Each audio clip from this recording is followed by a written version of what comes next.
ఇలాగందును, ఉమ్, భూమి మీదనున్న భక్తులే శ్రేష్ఠులు, వారు నాకు కేవలము ఇష్టలు. చాలండి. మీదున్న భక్తులే శ్రేష్ఠులట, వారు కేవలం ఇష్టలు. దేవుని అందు భయభక్తులు కలిగి ఉన్న వాళ్ళంటే దేవునికి చాలా ఇష్టమండి. భూమి మీద ఉన్న భక్తులే శ్రేష్ఠులు, వాళ్ళు కేవలము నాకు ఇష్టలు, దేవుని వాక్యం సెలవిస్తుంది. అలాగా దేవునికి ఎంతో ప్రియమైనటువంటి ఒక క్యారెక్టర్ని నేను మీ ముందుకి తీసుకురావాలని ఇష్టపడుచున్నాను. బహుశా అతని పేరు విన్నవాళ్ళు బహు తక్కువ మంది అయి ఉంటారు. అలాంటి మరుగైనటువంటి క్యారెక్టర్, కానీ ఇప్పటికీ ఆయన మనతో మాట్లాడుతూ ఉన్నాడనమాట. ఆయన క్యారెక్టర్ ఇప్పుడు మనం మనుషులను చనిపోయినప్పటికీ మరి మన క్రియలే మనతో మాట్లాడుతూ ఉంటాయి కదండి. మనం వెళ్ళిపోయినప్పటికీ పలానా పాస్ట్ గారు ఇంత గొప్ప సేవ చేశారు, పలానా ఆయన ఇంత గొప్ప సేవ చేశారు అని అనేకసార్లు మనము మంచివారి గురించి వారి క్రియలే మిగిలిపోతూ ఉంటాయి. మనం ఈ లోకంలోకి ఏం తీసుకురాలేదు, ఏమీ తీసుకుని పోలేము. ఇంకొక మాట చదువుకున్నాము రండి. ఆ క్యారెక్టర్ దగ్గరికి వెళ్ళే ముందు ప్రొవర్బ్స్ 22:4, సామెతల గ్రంథము 22వ అధ్యాయము 4వ వచనం. యెహోవాయందు భయభక్తులు కలిగి ఉండుట వినయమునకు ప్రతిఫలము, ఐశ్వర్యమును ఘనతను జీవమును దాని వలన కలుగును. చాలండి. ఐశ్వర్యము, ఘనత ఏం కలుగుతాయి? Name, fame, everything, money, everything కలుగుతాయి. ఈ లోకంలో చాలామంది ప్రయత్నించేది, ప్రయాసపడేది వీటి కోసమే కదండి. 4: నేమ్, ఫేమ్, పవర్, వీటన్నిటి కోసము ఎక్కువగా మనీ, వీటి కోసమే ప్రయాసపడతారు.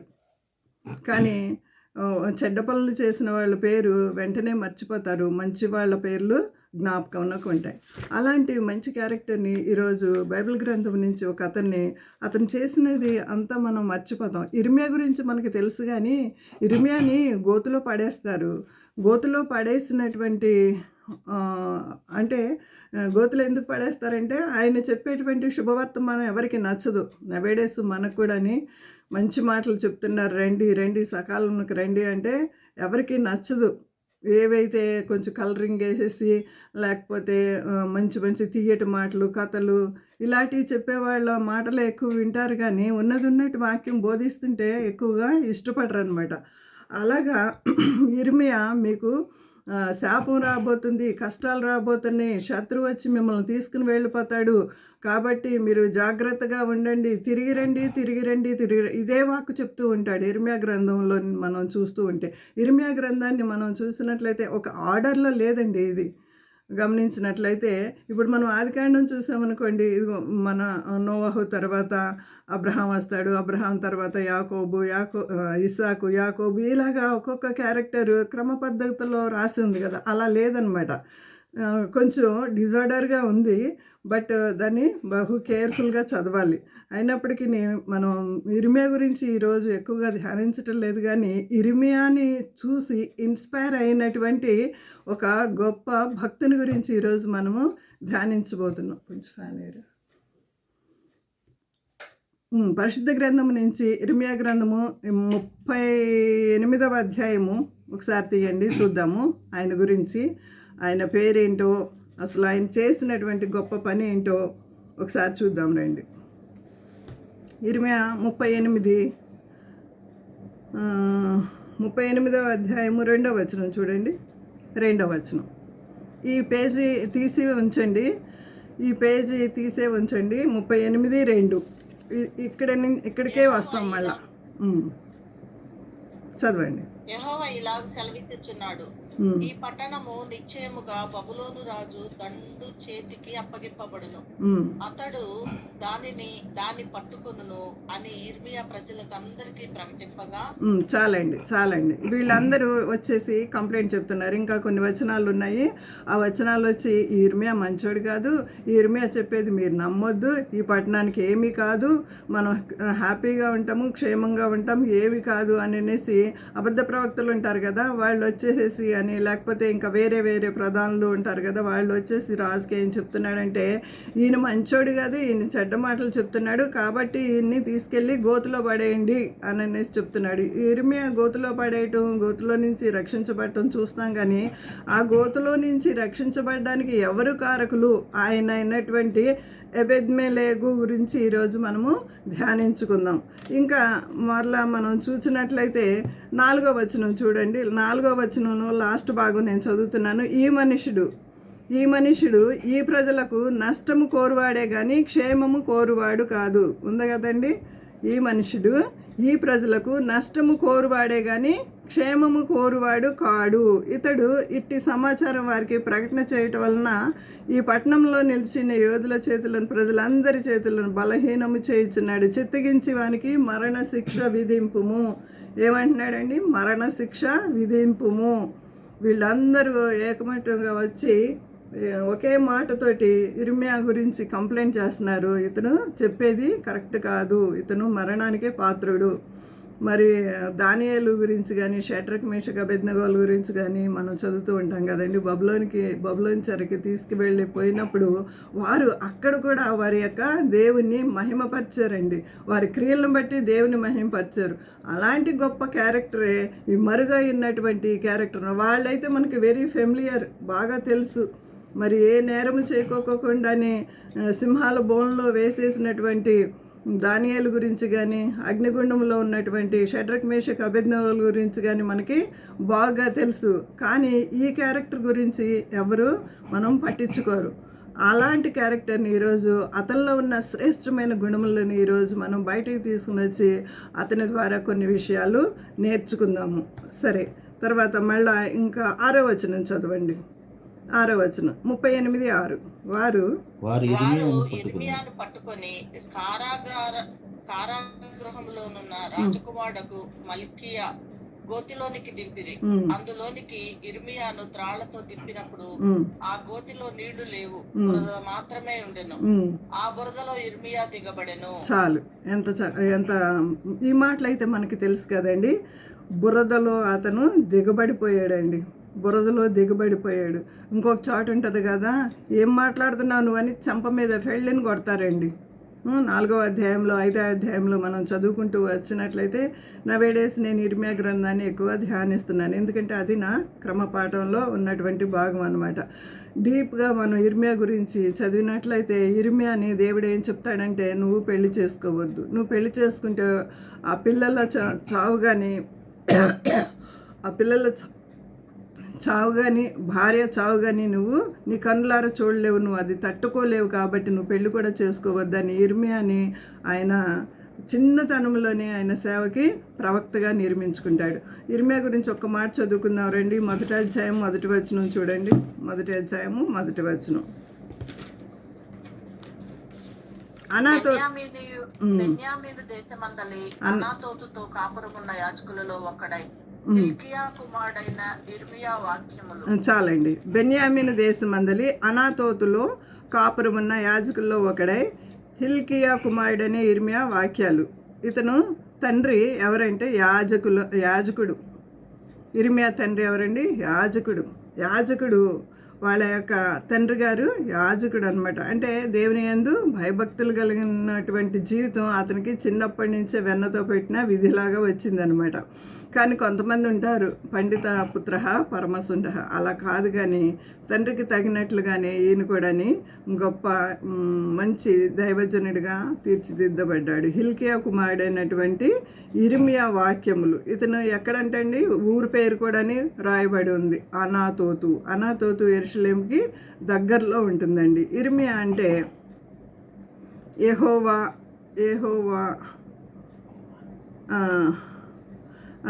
యెరూషలేముకి ఇది 3 కిలోమీటర్ల దూరంలో ఉంటుందండి. ఇతను పరిపాలన చేసేటువంటి సమయంలో 4 రాజులు ఉంటారు. ఆ రాజుల పేరు కూడా ఇక్కడ మనకి రాయబడి ఉంది. 2వ వాక్యంలో ఏమని రాయబడి ఉందంటే, ఆమోను కుమారుడైన యోషియా యూదాకు రాజై ఉండగా అతను ఏలుబడేను 13వ సంవత్సరం యెహోవాకు ఇర్మియాకు ప్రత్యక్షమై ఇలాగ సెలవిచ్చెను.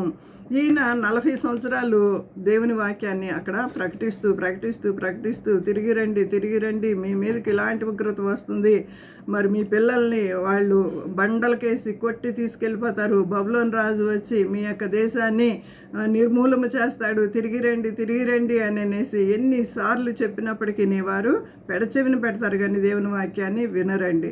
అందుకని ఎన్నిసార్లు గద్దించిన లోబడిన వారు తిరుగు లేకుండా మరి హఠాత్తుగా నాశనం అగిన దేవుని వాక్యం సెలవిస్తుంది. సామెతల గ్రంథం 29:1 మనకి దేవుని వాక్యము సెలవిస్తుంది. ఎన్నిసార్లు 40 సంవత్సరాలు అంటే మాట అండి, ఎన్ని జనరేషన్స్ చూసుంటాడు ఇర్మియా. అందుకనే ఇర్మియాని దేవుడు పెండ్లు కూడా చేసుకోవద్దు, వారి చావు నువ్వు చూడలేవని. ఆ సమయంలో బబులోను రాజు వస్తాడు, వీళ్ళందరినీ 3 సార్లు దండయాత్ర చేసినట్లుగా వీళ్ళ మీదకి శత్రువులు వచ్చేసి మొదటి సమయంలో దానియేలు, షడ్రక్, మేషక్ ఇలాంటి వారు పెద్ద వారిని తీసుకెళ్ళిపోతారు. రెండవసారి ఎస్కేల్ లాంటి ప్రవక్తలు, ఎస్కేలు మరలా మన ఎస్తేరు ఉంటుంది కదా, ఎస్తేరు, మొర్దెకాయి వీళ్ళందరినీ కూడా తీసుకుపోతారండి. అక్కడ కూడా ఎస్తేరు కూడా ఎంత చక్కనిటువంటి క్యారెక్టర్ కలిగి ఆ దేశంలో ఎంత గొప్ప పేరు తీసుకొని వచ్చి ఉంటుందో మనకి తెలుసు. అలాంటి క్యారెక్టరే ఈ యొక్క 38వ అధ్యాయంలో ఇర్మియాను గురించి మనము చూస్తాం. ఈ ఎబెద్మెలెకు గురించి మనం చూస్తామండి. ఆ బురదలో అన్యాయంగా త్రోయబడ్డాడు ఇర్మియా. 7వ వచనం మనం దాని తర్వాత చదువుకుందామండి. దాని కంటిన్యూషన్ 7వ వచనం. రాజు బెన్యామీను ద్వారము వద్ద కూర్చుని ఉండగా రాజు ఇంటిలోనికి కుషీయుడగు ఎబెద్మెలెకును షండు వారు ఇర్మియాను గోతులోనికి వేసిరని సంగతి విని ఆ రాజు నగరంలో నుండి బయలు వెళ్ళి రాజుతో ఇలాగూ మనవి చేశాను. చాలండి. ఈ ఎబెద్మెలెకును ఇక్కడ వాక్యము రాయబడి ఉంది. ఇతని గురించే ఈరోజు మనము ధ్యానం చేసుకుంటామండి. ఎబెద్మెలెకు అని షండు అని కూడా పరిశుద్ధాత్మ దేవుడు వ్రాయించి ఉంచాడు. బైబిల్ గ్రంథంలో షండుల గురించి చెప్పాలంటే ఎంతోమంది క్యారెక్టర్లు ఉన్నారు. ఎస్తేర్ గ్రంథంలో కూడా ఒక షండు హేగే అని ఉంటాడు. ఆమెను ఎస్తేర్ని ఎంతో చక్కగా సంరక్షిస్తూ ఉంటాడు. అలాగే దానియేలు అనేటువంటి ఈ గొప్ప దైవజనులను కూడా అక్కడ బబులోని దేశానికి తీసుకువెళ్ళిన తర్వాత వాళ్ళు షండులుగా చేయబడతారండి. ఎందుకంటే మరి వారి యొక్క స్వలాభం కోసం వారు అలాగా చేసేస్తారు. అలాగే పుట్టుకతో వచ్చినటువంటి షండులు కూడా కొంతమంది ఉంటారు. కానీ ఈ షండు గురించి పరిశుద్ధాత్మ దేవుడు ఆయన ఫలానా అని కూడా వ్రాసి ఇచ్చాడండి. ఈయన కూషీయుడు అంటే నల్ల జాతీయుడు. ఈ దేశము కాదు, ఈయన ప్రాంతము కాదు, ఈయన అసలు దేనికి సంబంధించిన వాడు, యూదులలో సంబంధించిన వాడు కాదు, ఆఫ్రికా దేశానికి సంబంధించిన వాడు. అయినప్పటికీ రాజు దగ్గర ఉన్నటువంటి రాజు బెన్యామీను ద్వారమున కూర్చుని ఉండగా రాజు ఇంటిలోని కూషీయుడు అంటే రాజు దగ్గర పనిచేసేటువంటి. నెహెమ్యా గురించి ఒక మాట చదువుతాం కదా మనం. నెహెమ్యా గురించి ఏం చదువుతామండి? ఒక మాట చెప్పాలా? నెహెమ్యా గురించి ఏం చదువుతాము? రాజుకి గిన్నె అందించువాడు అని చదువుతాము. ఈయన కూడా అలాంటి సమీపమైనటువంటి మంచి హోదాలో ఉన్నటువంటి షండు. అయితే మరి రాజు దగ్గరికి వెళ్ళి మాట్లాడటం అంటే, రాజు ఒకసారి ఆజ్ఞ ఇచ్చాడు, మీ ఇష్టం వచ్చినట్టు చేయండి, ఇర్మియాని మరణశిక్ష విధిస్తారో ఇంకా ఏం చేస్తారో మీ ఇష్టం వచ్చినట్టు చేయండి అని అనేసి అబద్ధ సాక్ష్యాలు ఇర్మియా మీరు చెప్పినప్పుడు రాజు పర్మిషన్ ఇచ్చేస్తాడు. అలాంటి పరిస్థితుల్లో కూడా ధైర్యం చేసి మరి దేవుని కొరకు నిలబడినటువంటి ఈ ఎబెద్మెలెకును మనం ఇక్కడ చూస్తామండి. వచ్చి ఏమంటున్నాడు? రాజు బెన్యామీను ద్వారమున కూర్చుని ఉండగా రాజు ఇంటిలోని కూషీయుడగు ఎబెద్మెలెకు అనేటువంటి షండు వారు ఇర్మియాని గోతులో వేసిరన్న సంగతి విన్నాడండి. దేవుని వాక్యం కూడా వినటం వలన విశ్వాసం కలుగుతుందని రోమపత్రికలో మనం చూస్తాము. దేవుని వాక్యము వినటం వలన విశ్వాసము కలుగుతుందండి. మనం ప్రతి దినాన్ని దేవుడు తన యొక్క సేవకులను పంపించి, ప్రవక్తలను పంపించి దేవుని వాక్యాన్ని అనుగ్రహిస్తూ ఉన్నాడండి.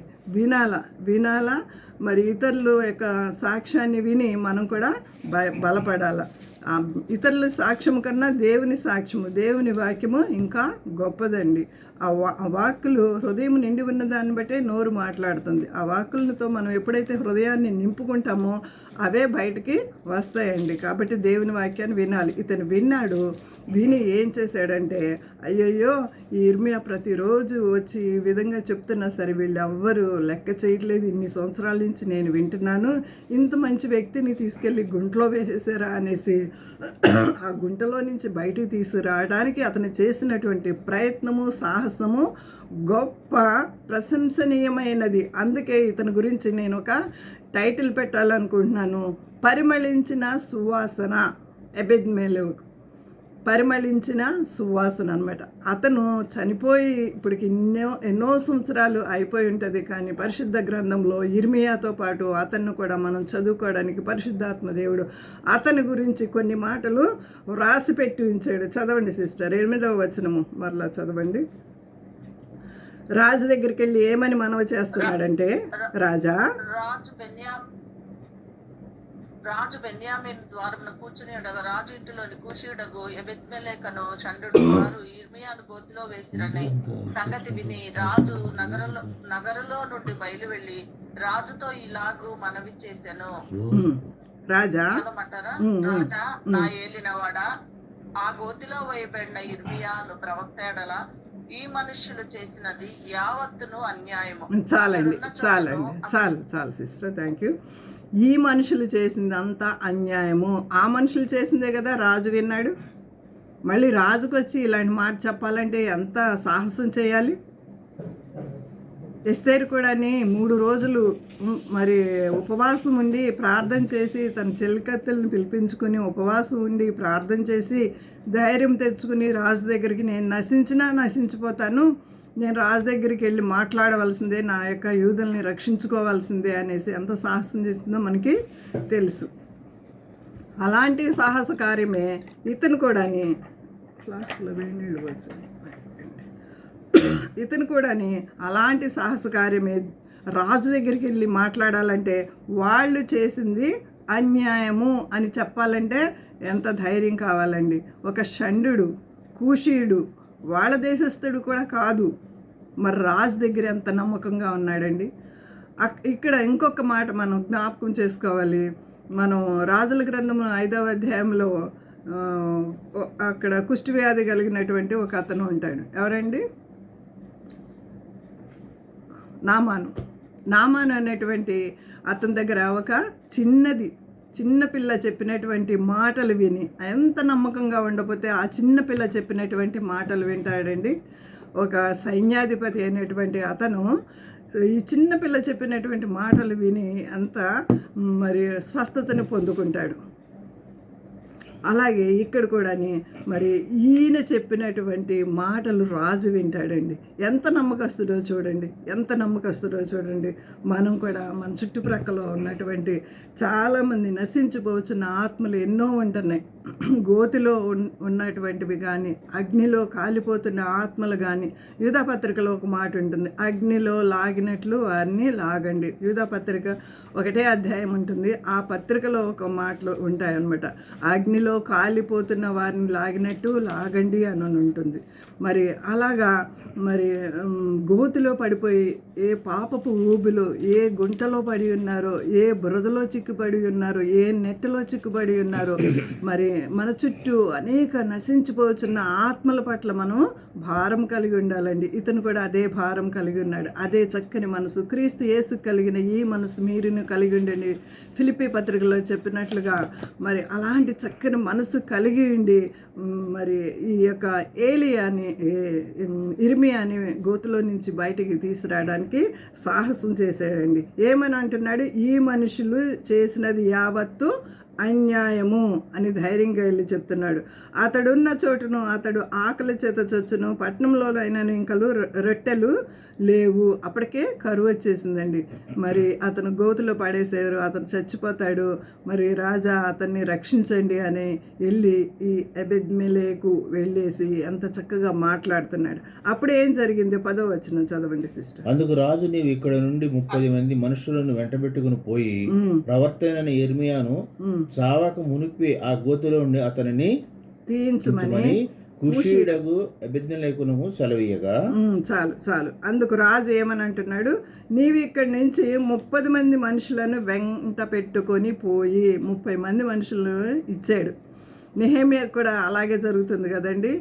నెహెమ్యా కూడా ఏంటి ఇంత చింతతో ఉన్నావు, ఇంత బాధలో ఉన్నావు అని రాజు వచ్చి ఒకరోజు అడిగితే మరి నెహెమ్యా అంతా ఉన్నట్లుగా చెప్తాడు. అప్పుడు నెహెమ్యాకు రాజు ఎంతో సహాయం చేస్తాడు, ధన సహాయం చేస్తాడు, మనుషుల సహాయం చేస్తాడు. ఎంతోమంది మనుషులు ఇచ్చి వెళ్ళి నువ్వు కట్టించాలి అనుకున్నది, నీ ప్రజల కొరకు నువ్వు కట్టించాలనుకున్నటువంటి యెరూషలేం చుట్టూ ఉన్న గోడలను కట్టించు వెళ్ళు అని అనేసి ఎన్నో సంవత్సరాలు అతనికి పర్మిషన్ ఇస్తాడు. ఎంత నమ్మకస్తుడిగా ఉన్నాడండి నెహెమ్యా అక్కడ. అదే నమ్మకత్వం ఇక్కడ మనం చూస్తున్నాం. ఇతని గురించి, ఎబెద్మెలెకు గురించి ఒక చక్కని మాటలు మనం నేర్చుకుంటూ ఉన్నాము. అతనికి 30 మందిని మనుషులను వెంటబెట్టుకొని పోయి ప్రవక్త అయిన ఇర్మియా చావకం నువ్వు ఆ గోతులో నుంచి అతన్ని తీయించమని కూషీయుడైన ఎబెద్మెలెకుకి సెలవిచ్చాడు. దేవునికి స్తోత్రం కలుగును గాక. మన దేవుడు ప్రార్థనలు ఆలకించే దేవుడండి. ఒక మాట ఉంటుంది చూడండి, దేవుని జీవగ్రంథంలో నుంచి కీర్తనల గ్రంథము 55వ అధ్యాయము 57వ అధ్యాయము 1-2 వచనాలు చదవండి. 57 1-2 వచనాలు.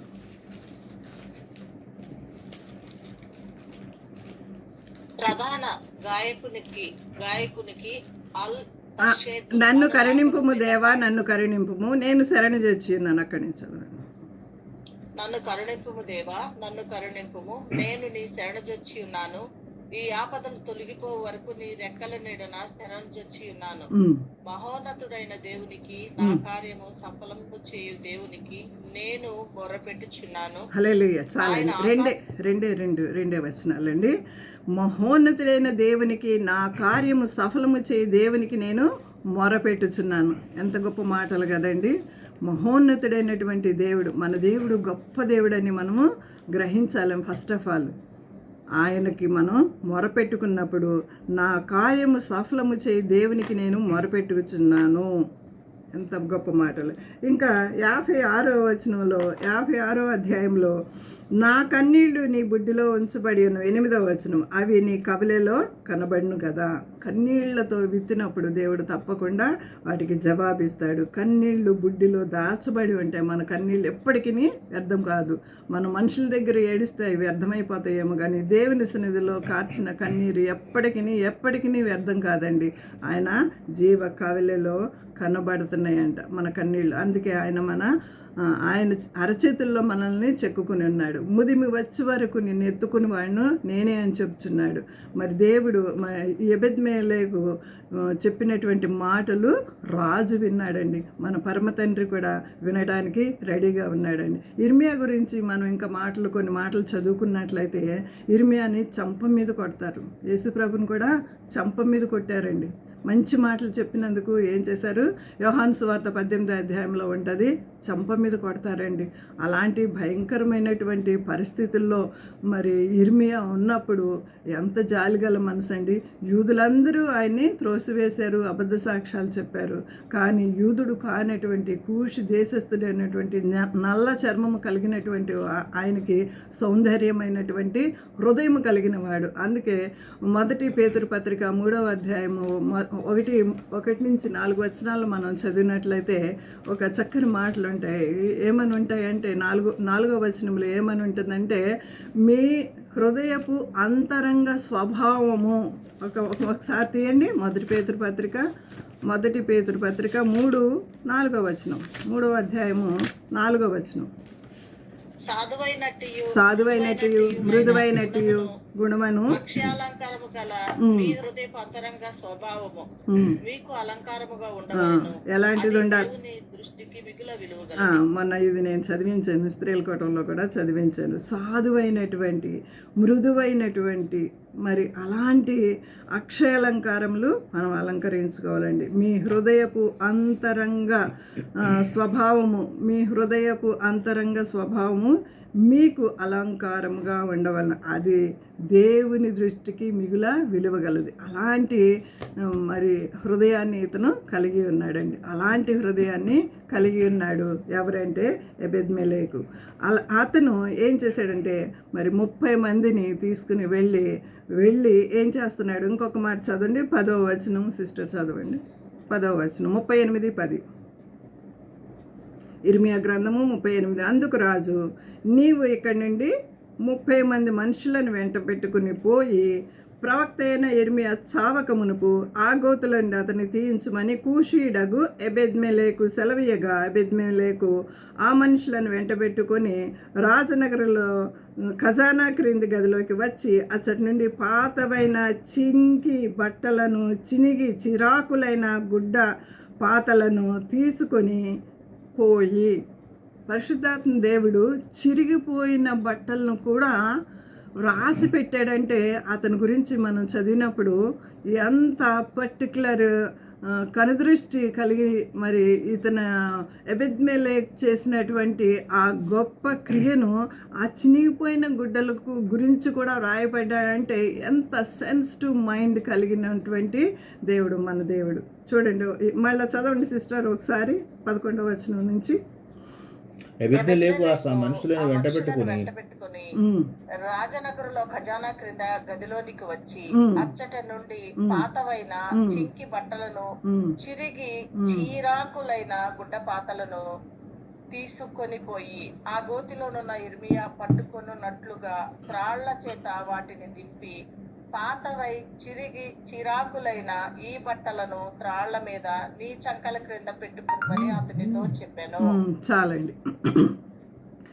చంకలు ఒరుసుకుపోతాయి, చేతులు ఇట్లా పట్టుకుని ఉంటే ఆ చేతులు కూడా ఒరుసుకుపోతాయి, కట్ అయిపోతాయేమోనని ఏం చేశాడంటే చిరిగిపోయిన ఆ చిరాకులు ఇంకా పడేయడానికి రెడీగా ఉన్నటువంటి మెత్తగా ఉంటాయి కదండి, పాత అయిపోతే మెత్తగా స్మూత్గా అయిపోతాయి కదా, అవి తీసుకుని వచ్చి అతను చంకల కింద పెట్టుకోమని ఎంత ఇర్మియా అంటే ఎంత ఇష్టంగా ఉన్నాడో ఇక్కడ ఆయన క్రియలను బట్టి మనము చూస్తూ ఉన్నామండి.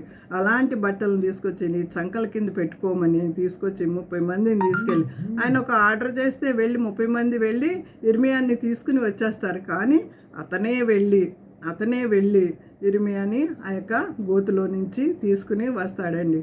ఇదండి మరి ఆ యొక్క ఎబెద్మెలెకు చేసినటువంటి గొప్ప కార్యం.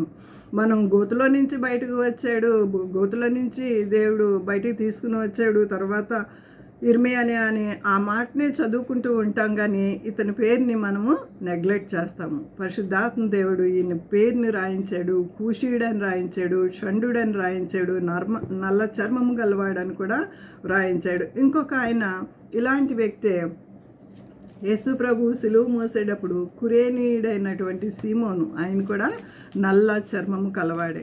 ఆయన కూడా వచ్చి కొంతసేపు సిలువను మోస్తాడండి. దాని తర్వాత ఇదివరకు నేను అతని గురించి చెప్పాను. దేవుని చిత్తమైతే మరి ఒకసారి అతని గురించి ధ్యానించుకుందాము. నా సమయం అయిపోతుంది కాబట్టి ఇంకా 2 మాటలు చూసుకుని ఈ యొక్క మెసేజ్ని ముగించుకుందామండి. హెబ్రీ పత్రికలో ఒక మాట చూద్దాం. చూడండి, హెబ్రీ పత్రిక 6వ అధ్యాయము 10వ వచనం చూడండి. హెబ్రీ పత్రిక 6:10.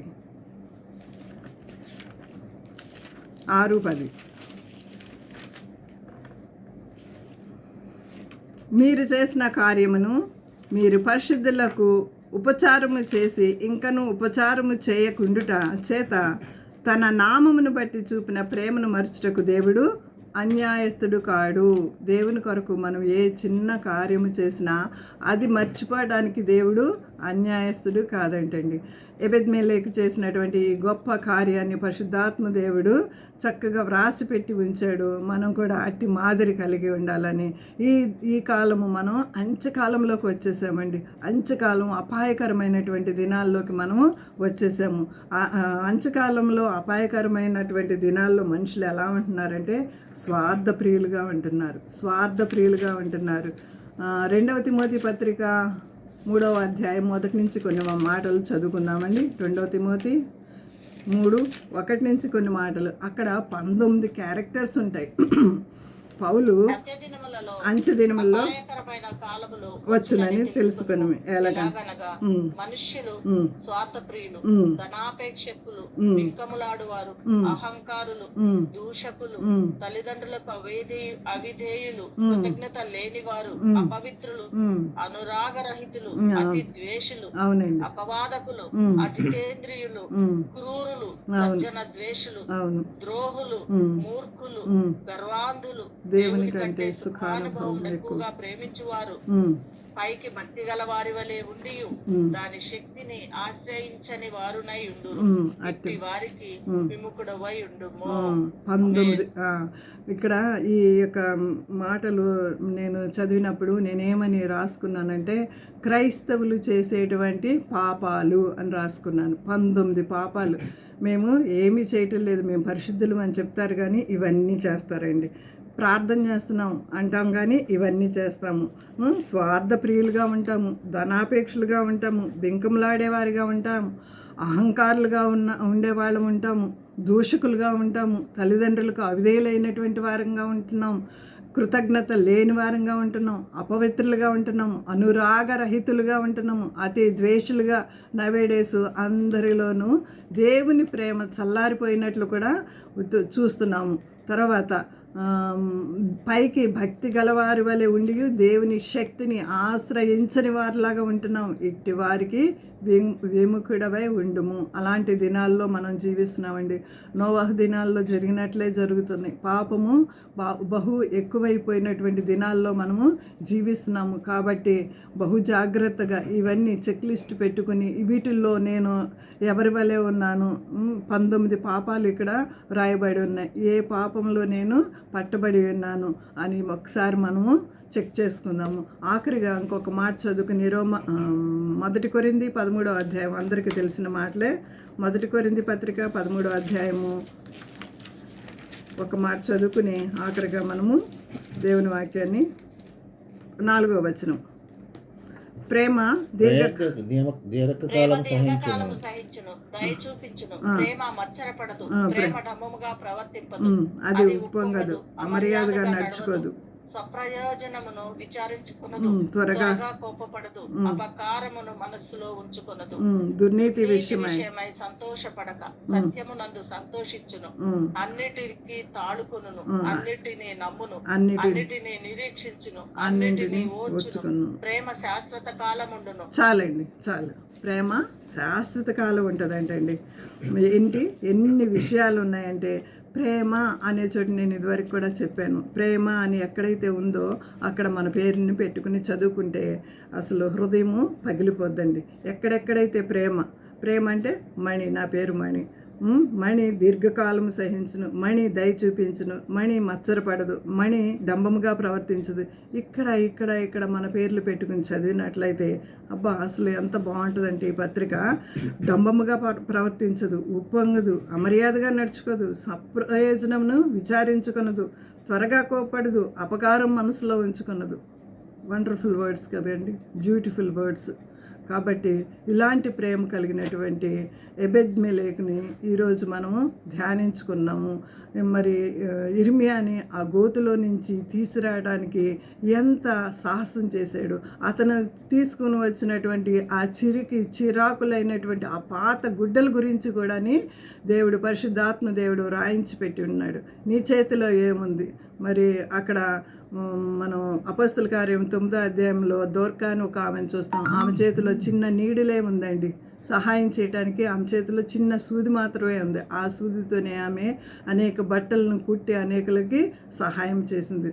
మోషే చేతిలో ఒక కర్ర ఉంది, సాహస కార్యాలు చేసింది. మోషే చేతిలో కర్ర సాహస కార్యాలు చేసింది. ఇంకా మిగతా వాళ్ళు ఎన్నో విషయాలు ఉన్నాయి చెప్పాలంటే. మన చేతిలో ఏముంది? మనకు కలిగిన టాలెంట్ ఏముంది? టాలెంట్ అంటే తలాంతులు. మనకి ఏమి కలిగి ఉన్నాము?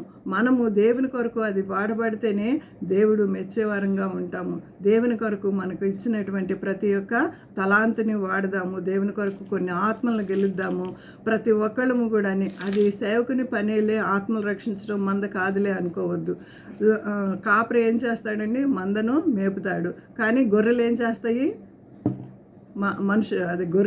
గొర్రెలే ఈనతాయి కదండి. గొర్రెలు గొర్రెల్ని ఈనతాయి. కాపరి ఏం చేస్తాడు, పై మందికి విచారణకర్తగా ఉండి వాళ్ళని రైట్ వేలో నడిపిస్తాడు. మనం గొర్రెలుగానే ఉండి ఇంకో గొర్రెల్ని తీసుకొచ్చేలాగా, దొడ్డిలోకి గొర్రెల్ని తీసుకొచ్చేలాగా అనేక ఆత్మలను రక్షించబడినటువంటి మీరు నేను కూడాని మరి దేవుని కొరకు కొన్ని ఆత్మలు సంపాదించాలి. ఆఖరి దినాల్లోకి వచ్చేసాము, లాస్ట్ ఎండింగ్ డేస్లోకి మనము వచ్చేసామండి. మనుషులు ఎలా ఉన్నారంటే స్వార్థ ప్రియులుగా ఉన్నారు, ధనాపేక్షలుగా ఉన్నారు, బింకంలాడేవారుగా ఉన్నారు, సుఖానుభవం దేవుని కంటే సుఖానుభవం ప్రేమించేవారుగా ఉన్నారు. ఆ 19 పాపాలు మరి మనలో ఎక్కడైనా ఉన్నాయేమో చూసుకుందాము. మరి దేవుని మార్గంలో నడుద్దాము. క్రీస్తు యేసు కలిగినటువంటి మనసు మనం కూడా కలిగి ఉందాము. దయగల మనసు, ప్రేమగల మనసు. మరి ప్రేమ పత్రికలో చదివినటువంటి 13వ అధ్యాయము, మొదటి కొరింథీ పత్రికలో 13వ అధ్యాయము చదివినటువంటి మాటలను కూడా మనము మనసులో పెట్టుకుందాము. అట్టి విధంగా జీవించటకు ప్రయత్నించుదాము. దేవుడి వాక్యంను దీవించిన గాక. Praise the lord. చక్కని వాక్యం అందించిన దానికి వందనాలు చెల్లిస్తున్నాను. నిజమే